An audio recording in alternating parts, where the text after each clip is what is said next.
¿Qué tal, amigos de ESNE? Bienvenidos a este programa especial que traemos para todos ustedes desde Jerusalén. Estamos aquí para hablar acerca de un carisma de la Iglesia Católica, realmente una realidad que ha nacido a raíz del Concilio Vaticano II y que es importante poder entender también a través de la experiencia de quienes han vivido lo que esta realidad significa. Recientemente, el Santo Padre León XIV recibió en el Aula de la Bendición a más de 1000 itinerantes, es como se llama en el argot de esta realidad, a los misioneros que llevan adelante la realidad del camino neocatecumenal en diferentes países. Estos itinerantes estaban reunidos en el Puerto San Jorge, en Italia, y al final de una convivencia en la que escuchan las experiencias que cada uno de ellos lleva de los países en los que se encuentran, con dificultades, pero también con grandes milagros que han visto, han tenido la gracia atípica, porque no es que siempre se haga, de ir al Vaticano y ser recibidos por el Santo Padre, quien ha dirigido un mensaje muy bello, que realmente acaparó titulares en el mundo entero y que vale la pena poner en contexto calmadamente y también iluminarlo con la experiencia. Para ello está hoy con nosotros el Padre Francesco Voltaggio. Padre Francesco, gracias por acompañarnos, director de la Domus Betania, una casa que tiene el camino neocatecumenal aquí en Jerusalén para sacerdotes, también laicos, que hacen un año de inmersión en la Tierra Santa, estudian los orígenes del cristianismo y es un año académico, pero también de peregrinación. Y bueno, esta es solo una de las iniciativas que tiene el Camino Neocatecumenal aquí en la Tierra Santa. Padre Francesco, gracias. Muchas gracias a ti y a todos ustedes. Pues usted estaba en este encuentro con el Santo Padre, ¿verdad? Sí, he tenido la gracia de estar. Usted, que es sacerdote además de la diócesis de Roma, Fidei Donum, aquí en el Patriarcado Latino de Jerusalén, pero el Papa es su obispo. Sí, claro. Pues, ¿qué tal ha sido la experiencia que han vivido ustedes? Ha sido un discurso realmente bello. De hecho, yo tengo aquí algunos fragmentos que vamos a ir leyendo con calma para ir analizando. Pero, ¿qué significa para una realidad que el Papa León XIV les dé una audiencia, que además escuche, que ustedes puedan escuchar una palabra profética del Santo Padre? Para nosotros ha sido una gracia inmensa porque, claro, no hay camino de fe en la Iglesia sin Pedro, sin el Santo Padre, y estamos muy agradecidos a Papa León por su acogida y también cómo nos ha saludado, ¿no? Con un grandísimo cariño y de verdad con un espíritu estupendo, y también, sobre todo, le estamos agradecidos para sus palabras. Dice, vamos a leer un poco de este discurso del Santo Padre. Dice: discurso de su santidad el Papa León XIV a los líderes del camino neocatecumenal en el Salón de la Bendición. Estaban presentes Kiko Argüello, el iniciador del camino, coiniciador, junto a la sierva de Dios Carmen Hernández, María Ascensión Romero y el Padre Mario Pezzi. El camino neocatecumenal, para quien no lo sepa, es una realidad que nació en España. Sin embargo, sería un poco difícil decir que es española, porque en realidad ya ha crecido en el mundo entero, pero vamos a ver, tiene su origen en España, en Madrid, y gran parte de su fuerza en los países de habla hispana. De hecho, es si no la realidad más extendida, una de las más extendidas en todo el mundo. Los 115 seminarios, sí, Redemptoris Mater, que son seminarios que son diocesanos. No se trata de sacerdotes formados únicamente para el camino, sino que prestan un servicio a las diócesis locales. Entonces, entendiendo todo este contexto, el Papa León XIV conocía del camino neocatecumenal ya en el Perú, pues ahora se encuentra y hace una serie de reflexiones. Dice: un pensamiento especial se dirige a las familias aquí presentes, expresión de vuestra aspiración misionera y de aquel deseo que debe animar siempre a toda la Iglesia, anunciar el Evangelio a todo el mundo para que todos conozcan a Cristo. Este mismo deseo siempre ha inspirado y sigue nutriendo la vida del camino neocatecumenal, su carisma y las obras de evangelización y catequesis que representan una valiosa contribución a la vida de la Iglesia. A todos, especialmente a quienes se han distanciado o cuya fe se ha debilitado, les ofrecéis la posibilidad de un camino espiritual que les permita redescubrir el significado del bautismo, para que reconozcan el don de la gracia recibida y por lo tanto la llamada a ser discípulos del Señor y sus testigos en el mundo. Aquí habla el Papa de un camino espiritual para redescubrir el bautismo. Podríamos entrar en lo que significa esto a nivel canónico, teológico, pero yo quisiera preguntarle a usted personalmente que hace este camino. ¿De qué se trata? ¿Cómo lo ha vivido usted? ¿Qué le ha aportado a su vida? Sí, primero, el camino neocatecumenal, como ha dicho San Juan Pablo II, es un itinerario de formación católica válida para la sociedad y los tiempos de hoy, y que ha sido reconocido oficialmente por la Iglesia Católica y que en estos años ha dado muchos frutos.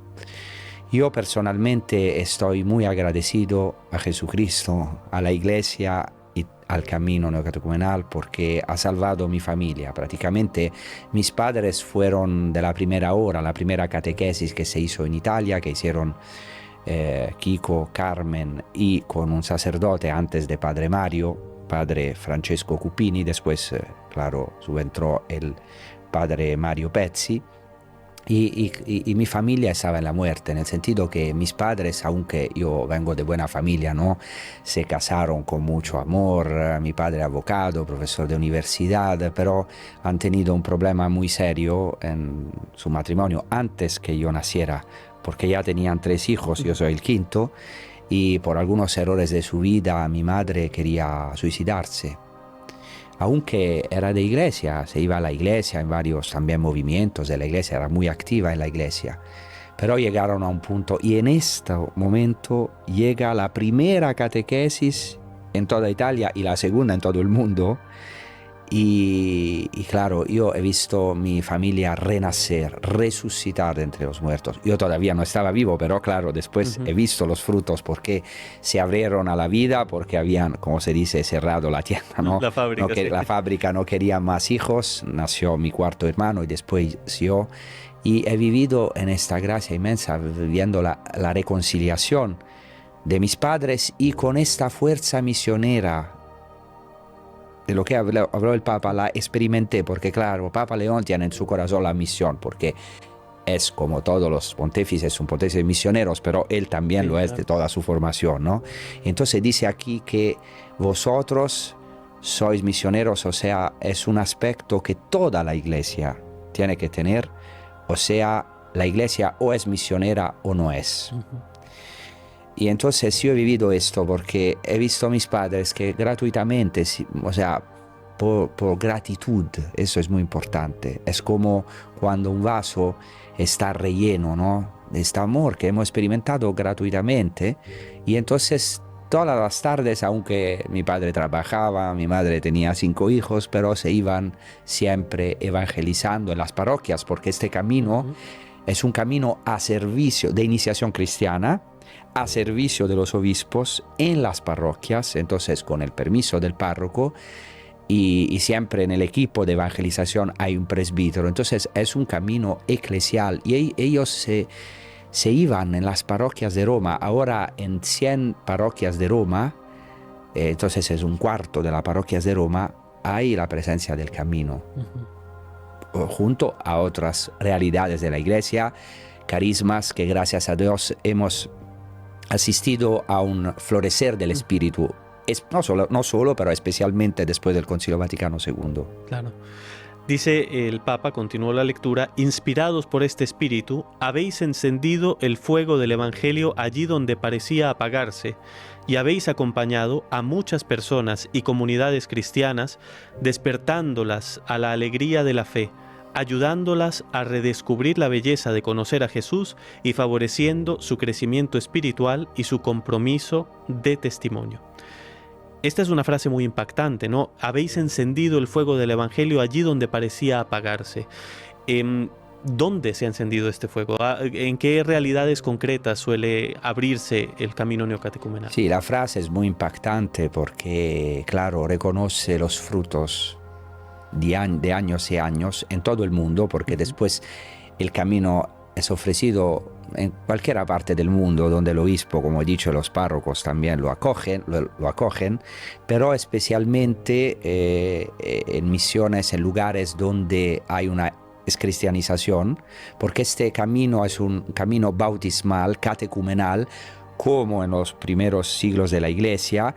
Entonces es un itinerario de iniciación cristiana que es muy importante recuperar en la Iglesia para los bautizados, claramente para renovar su bautismo. Entonces vivir después del bautismo toda la riqueza que está en el bautismo, porque el bautismo es un camino, como ha dicho San Pablo VI, hablando del camino no catecumenal, que se haga antes o después no importa tanto, ¿no?, el catecumenado, pero también en algunos lugares sirve de catecumenado para muchos que no son cristianos, entonces es una iniciación cristiana, un catecumenado. Entonces hay lugares especialmente de misión que donde familias en misión o missio agentes, ahora voy a explicar, llaman al camino, a las familias del camino, siempre con un presbítero, para hacer lo que se dice en latín una implantatio ecclesiae, o sea, para formar la iglesia en lugares donde no está, o para, como ha dicho el Papa, encender de nuevo este fuego que está apagado, o sea, en lugares más cristianizados del mundo, ¿no? Porque sabemos que estamos en este desafío también en la iglesia, o sea, es muy difícil transmitir la fe a las siguientes generaciones. En Europa particularmente. En Europa particularmente, en el norte de Europa. Y esto también todos los pontífices, pero a partir de San Juan Pablo II, animó a esto, hablando de una nueva evangelización que necesitaba Europa, que en aquel tiempo fue, no digo un escándalo, pero algunos se enojaron, como la Europa cristiana. Pero fue así, y gracias a esto fueron enviadas muchas familias. Ahora hay alrededor de 2.000 familias en misión en todo el mundo, entre familias que están en misión en varios lugares, en missio agentes, que se forman varias familias con un presbítero para formar una parroquia donde no existe, en lugares donde no hay la fe cristiana, y también itinerantes, porque hay algunos que se donan toda su vida para difundir el Evangelio y también a través de esta realidad que es el camino. Y para mí este es un signo grandísimo, o sea, familias en misión, esta es una gran esperanza de la Iglesia. Por esto siempre San Juan Pablo II y después todos los pontífices, ahora todavía no Papa León, pero esperemos que lo hará pronto, enviaron ellos, o sea, los pontífices enviaron las familias en misión personalmente. Y quiero decir una cosa, para terminar, o sea, esto es un camino para todos, también para los que están cerca de la iglesia y quieren redescubrir toda, como he dicho, la riqueza del bautismo, pero también para los más lejanos. Cuando San Juan Pablo II visitaba la parroquia de Roma como obispo de Roma, es muy interesante, encontraba todas las realidades de la parroquia, entre las cuales también el camino, y preguntaba: ¿cuántos de ustedes estaban fuera de la iglesia antes de conocer el camino? Y desde allá también vio los frutos, porque un montón de gente levantaba la mano y entonces se daba cuenta, como tendría que hacer un obispo, o sea, constatar, como tú has dicho, de la experiencia, los frutos concretos del camino y de gente que libremente, claramente, porque es un anuncio gratuito totalmente, se acerca y entonces esperemos que este fuego, no solamente a través de nosotros del camino, porque está ahí toda una obra de la Iglesia, se pueda encender este fuego del amor, porque Jesucristo dice: he venido para encender un fuego sobre la tierra. Es muy interesante. Voy a leer esto que dice el Papa. En particular, además de los formadores y catequistas, quisiera expresar mi gratitud a las familias que, acogiendo el impulso interior del espíritu, abandonan la seguridad de la vida cotidiana y se lanzan a la misión incluso en territorios lejanos y difíciles, con el único deseo de anunciar el Evangelio y ser testigos del amor de Dios. De esta manera, los equipos itinerantes, compuestos por familias, catequistas y sacerdotes, participan en la misión evangelizadora de toda la Iglesia y, como afirmó el Papa Francisco, contribuyen a despertar la fe de los no cristianos que nunca habían oído hablar de Jesucristo, pero también de muchos bautizados que, a pesar de ser cristianos, han olvidado quién es Jesucristo. El Papa León XIV tiene ya desde el inicio de su pontificado ha venido hablando de esto, pero particularmente en el viaje a Turquía, a Nicea, por todo el tema del arianismo, él ha hablado también del resurgimiento de un arianismo que despoja a Jesucristo de toda su divinidad, como si fuera un superhombre, pero nada más, un hombre muy bueno. Y entonces ahora el Papa dice que esta realidad contribuye a despertar la fe de los que, incluso siendo bautizados y a pesar de ser cristianos, han olvidado quién es Jesucristo. Sobre esto de las familias, por ejemplo, yo sé que usted fue rector, mi rector además, del Seminario Redemptoris Mater de Galilea, y ahí me llamó mucho la atención siempre ver una familia que con sus hijos pequeños, italianos ellos, los trajeron aquí a Tierra Santa, fueron enviados en misión, ayudan en el seminario, pero también en la evangelización, y estos hijos han crecido en un ambiente ya no descristianizado, un ambiente en el que Cristo nunca ha estado, vamos a decir así, y crecen, y son una luz en medio de esta sociedad. Entonces, quisiera dividir esto en dos partes. Por un lado, el rol de las familias misioneras, que usted ya ha dicho, y en los que desde luego se ven muchos frutos, y por otro lado también, este mundo en el que vivimos, en el que Jesucristo cada vez pasa a ser realmente casi un Gandhi, un personaje admirable por su moral, pero que de divinidad realmente le atribuyen poco. Sí, primero, claro, el testimonio de las familias es muy grande. Para mí es uno de los testimonios más grandes, porque ver estas familias que dejan todo, ¿no? Y esto por gratitud, porque nadie les obliga, ¿no? Y los hijos también van y dan un testimonio muy grande porque entran de verdad en la lengua. Por ejemplo, los primeros que aprenden el idioma son los niños y entran en la sociedad y van, o sea, poco a poco muriendo para después resucitar, o sea, porque entran en una realidad nueva y todo. Para mí esto es una gracia inmensa, también lo que has dicho de la transmisión de la fe a los hijos, porque no es fácil hoy transmitir la fe. Siempre una generación siguiente es un poquito rebelde a la precedente, eso es normal para identificarse, pero nosotros hemos visto que nuestros padres han sido auténticos, o sea, han recibido, no porque eran perfectos, porque tienen sus defectos, pero porque han vivido una experiencia fuerte de fe. Y esto quiero contestar a la segunda pregunta, ¿cómo se puede experimentar esto? Claro, o sea que Cristo es verdaderamente Dios, y no solamente un guru, un Gandhi, un hombre, un superhombre, a través de la fuerza del querigma, de la predicación. ¿Por qué? Porque no es algo intelectual. O sea, la predicación, la fe viene de la predicación, de la escucha de la predicación, del querigma. Por eso el querigma tiene un poder grandísimo. Querigma quiere decir el anuncio de salvación de Jesucristo muerto y resucitado para nosotros. Tiene un poder de, como pasó con la Virgen María, que claro, con las distinciones, pero que recibió el anuncio del ángel, tiene un poder de engendrar en nosotros Jesucristo y de darnos el Espíritu Santo que nos testifica de verdad que nuestra historia, esto es verdadero, no es un cuento, no es una historia, no es una filosofía, sino algo de verdaderamente. Y entonces estas familias han tenido una experiencia, porque si no uno no deja todo.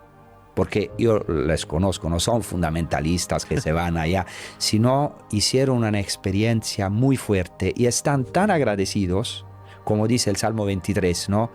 Mi cáliz está relleno. O sea, nosotros no podemos dar sino lo que hemos recibido. Y yo soy testigo que estas familias han recibido la salvación. Cuando estamos muertos y recibimos la salvación, el perdón de los pecados, como los apóstoles, entonces estamos dispuestos a ir en cada parte del mundo.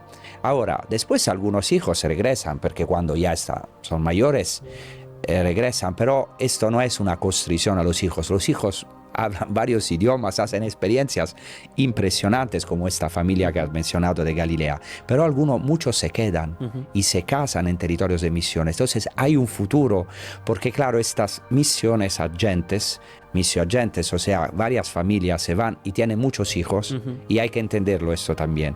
Nadie le dice tenéis que hacer hijos, sino por gratitud, si yo he recibido la vida, la dan y tienen muchas veces 6, 7, 8, 10 hijos. Si van 5 familias, con los hijos ya son 50 personas, más el presbítero y los hermanos, hermanas en misión que se van, son 60, y entonces ya es como una pequeña parroquia, pero después los hijos, por la mayoría, tengo que decir, por lo que he dicho, como han visto que los padres han tenido una experiencia, siguen las huellas de los padres y entonces se ofrecen, se quedan, tienen hijos, entonces hay un pueblo, en 2 generaciones ya hay un pueblo.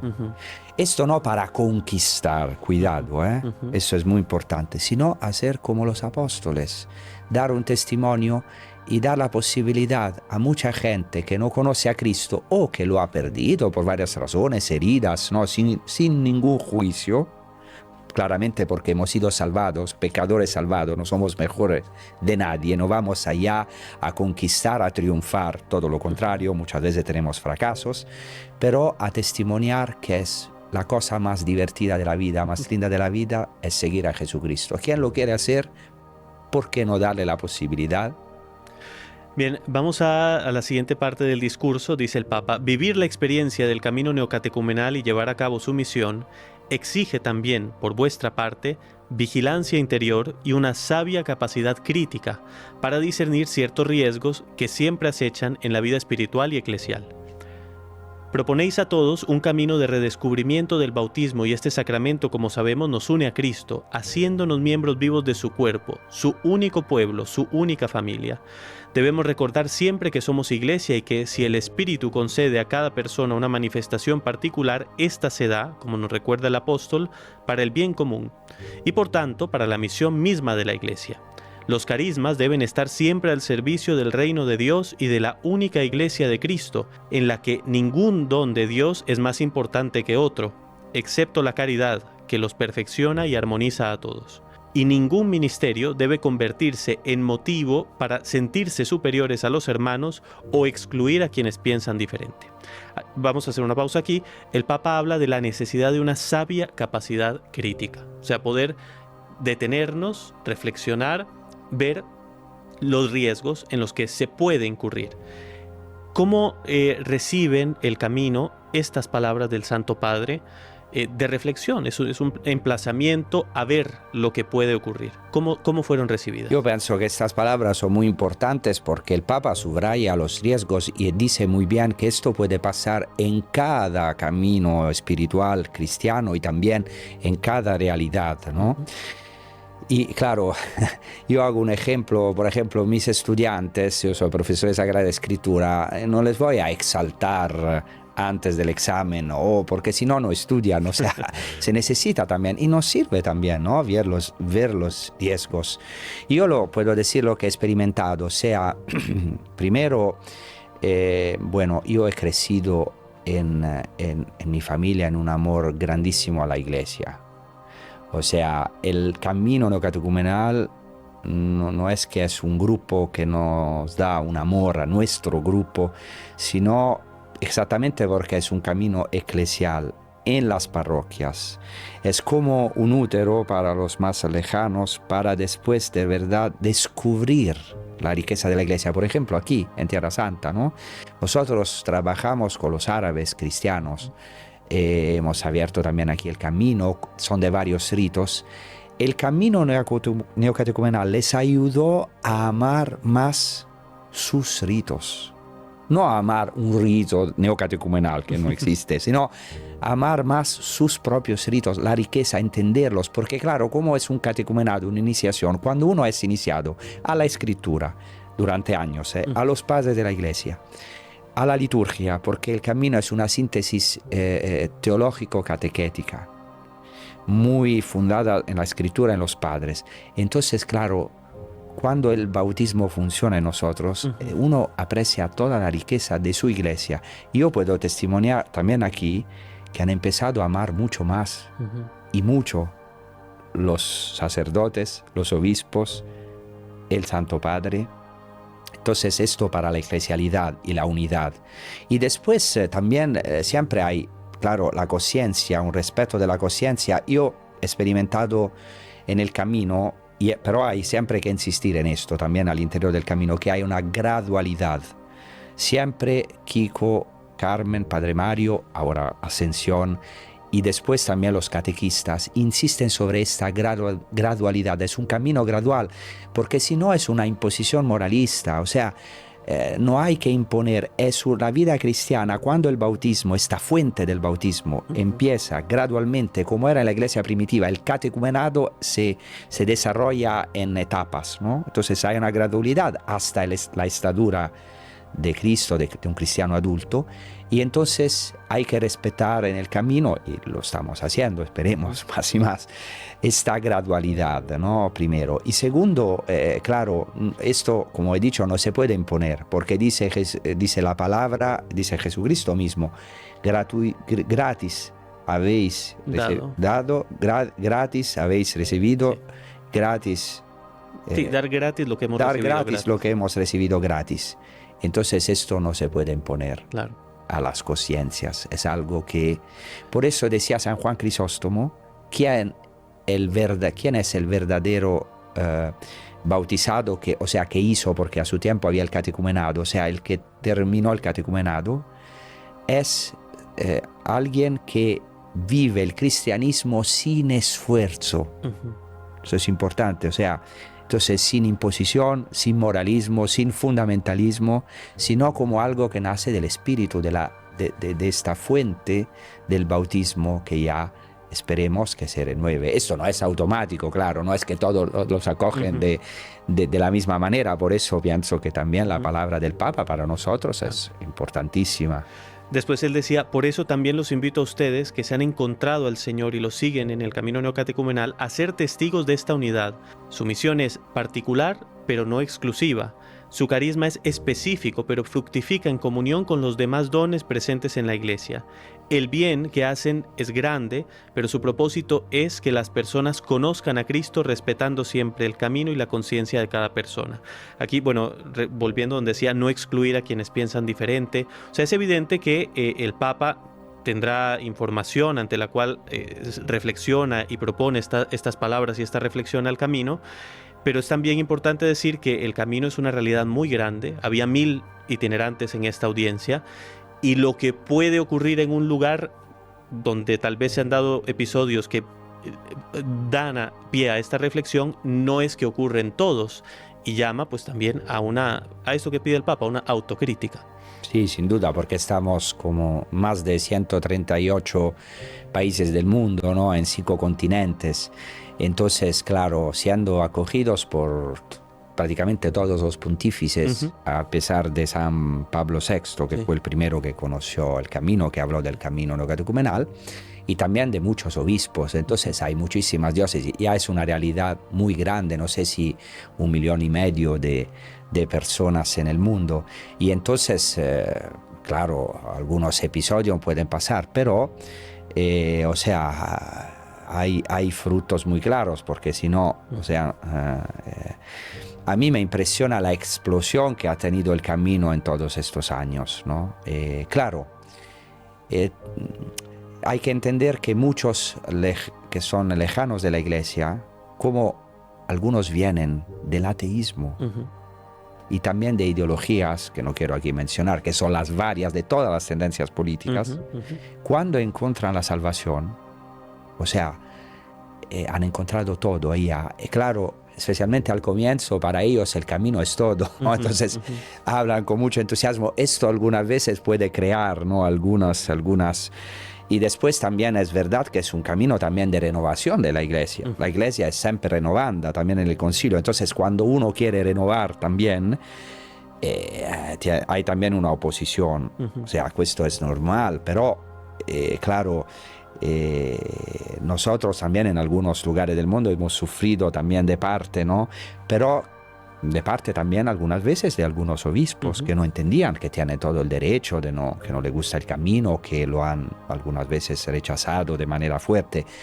Pero yo soy testigo que que estamos trabajando en la unidad, en el sentido que siempre se busca la comunión con el obispo y con el párroco, porque sin esto no hay camino. O sea, si el obispo quiere cerrar en una diócesis el camino, lo cierra. Nosotros podemos, o sea, absolutamente, y sobre todo con el Santo Padre. O sea, siempre hemos encontrado en el Santo Padre de verdad un Padre, y ahora también en Papa León, que nos ha recibido, y entonces estamos muy agradecidos. Yo no doy mi vida para el camino neocatecumenal, aunque para mí fue un instrumento maravilloso, y todavía sigo porque tengo una comunidad que me ayuda muchísimo como sacerdote. No estoy solo, tengo una comunidad de familias, de otros hermanos, hermanas que son casados, no están casados, y me ayuda muchísimo. Pero yo doy mi vida para Jesucristo y para la Iglesia. Y esto pienso que sea claro, espero, sí. Y me imagino a todos. Entramos en la última parte del discurso. Como guardianes de esta unidad en el Espíritu, los insto a vivir su espiritualidad sin separarse jamás del resto del cuerpo eclesial, como parte activa de la pastoral ordinaria de las parroquias y sus diversas realidades, en plena comunión con sus hermanos y hermanas, especialmente con los sacerdotes y obispos. Avancen con alegría, humildad, sin cerrazón, como constructores y testigos de comunión. La Iglesia los acompaña, los apoya y les agradece lo que hacen. Al mismo tiempo les recuerda a todos que donde está el Espíritu del Señor, allí hay libertad. Por lo tanto, la proclamación del Evangelio, la catequesis y las diversas formas de actividad pastoral deben estar siempre libres de restricciones, rigidez y moralismo, para que no susciten sentimientos de culpa y miedo en lugar de liberación interior. Solo quisiera, para quien nos ve, porque es un término un poco difícil de entender, ¿qué es moralismo y por qué puede ser un riesgo? Moralismo prácticamente es imponer el cristianismo como una ley. Eso es imposible, porque el centro del camino catecumenal, o también el fin del camino catecumenal, es el sermón de la montaña, ¿no? Que es el corazón del Evangelio, cuyo corazón es: amad a vuestros enemigos. ¿Cómo puedo imponer a uno de amar un enemigo? Es imposible. No es un moralismo el Evangelio. No podemos hacerlo con nuestras fuerzas. Necesitamos la gracia del Señor, la naturaleza divina que desciende del cielo, el poder del Espíritu Santo que recibimos en el querigma, en la palabra y en los sacramentos de la Iglesia, y que nos transforma en un camino de iniciación cristiana para dar estos frutos de la gracia. Claro que implica también mi acogida, mi libertad, porque la gracia no puede hacer milagro en mí si yo si yo la rechazo o no la voy a acoger con... Y entonces eso es el moralismo, o sea, cuando se quiere imponer una ley, ¿no? Como la de hacer hijos. No se puede imponer a una persona. ¿Cómo es posible que tiene solo 2 hijos? Por eso esto viene en el camino con el poder de la gracia, con la gratuidad, con amar a los enemigos y muchas otras cosas. Las obras de vida eterna son un fruto de la gracia del Espíritu Santo en nosotros a través del camino de fe. El último párrafo dice: queridos, les agradezco su compromiso, su alegre testimonio y el servicio que prestan a la Iglesia en el mundo. Les animo a continuar con entusiasmo y los bendigo, invocando sobre ustedes la intercesión de la Virgen María para que los acompañe y los proteja. Creo que era importante tener esta conversación, sobre todo también porque habrá entre las personas que están dentro del camino quien haya quedado un poco inquieto, ¿no? Porque se dijo mucho, se leyó este discurso también desde una clave casi negativa por parte de algunos medios de comunicación. Sin embargo, creo que era importante para estas personas que quedaron un poco inquietas recibir un poco de claridad. Claro, no hay que quedarse inquieto, hay que acoger las palabras del Papa in toto, como se dice en latín, o sea, sin coger esto y esto, o sea, sin facciones, porque después también los periodistas son buenísimos, pero algunos periodistas que cogen, ¿no? Porque el Papa dice que tenemos que continuar, que seguir, nos anima a seguir con alegría y humildad, pero en el mismo tiempo hay que acoger también las correcciones como un padre, ¿no? Un padre bueno que le dice: cuidado, hay estos riesgos, estos peligros. Entonces, ¿por qué estar inquietos? O sea, también tenemos que estar conscientes, ¿no? Como en nuestra vida espiritual, yo, por ejemplo, yo tengo riesgos, tengo peligros, no tengo la salvación en mi jaqueta aquí, ¿no? Sí. Puedo traviarme, puedo, aunque todos los milagros que he visto en la iglesia, en el camino, puedo rechazar a Jesucristo un día, sí. No es que estoy salvado. Y así también como camino, y podemos decir como iglesia, tenemos peligros, riesgos, tentaciones, estamos en un camino que no es fácil, no es todo lineal. Ya tenemos la salvación en el sentido que Jesucristo nos ha amado, nos ha perdonado, nos ha salvado, pero yo puedo perderme.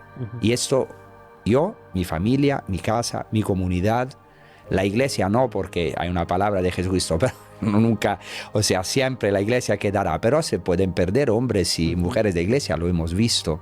Y entonces hay que también, y muchas veces también nuestros catequistas nos dan palabra de ánimo, de seguir, pero nos dan también palabras de corrección personalmente, sí, claro, y como comunidad. Entonces no hay que estar inquietos con las palabras del Papa, hay que acogerles. Y yo digo siempre, no sé si me permiten, yo soy de un equipo que se llama la Roma, soy romanista, y tenemos una frase: la Roma no se discute, se ama. Y así yo digo, mejor, claro.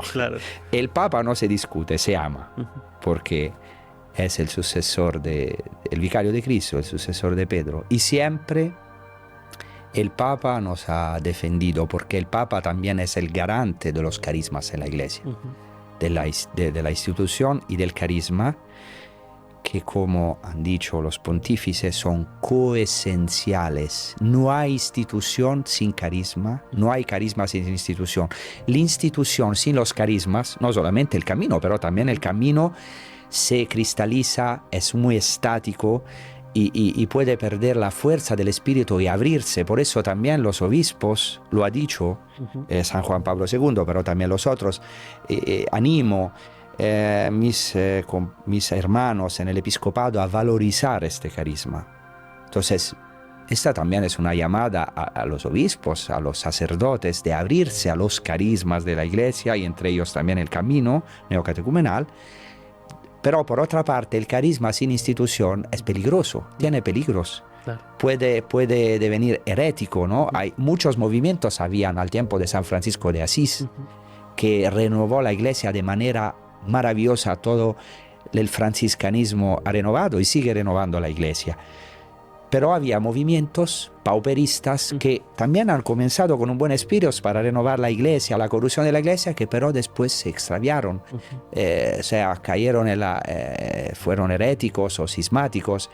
Y entonces se necesita siempre la institución, que no es la institución dogmática, sino que es paterna, como es el Santo Padre, los obispos, la Iglesia.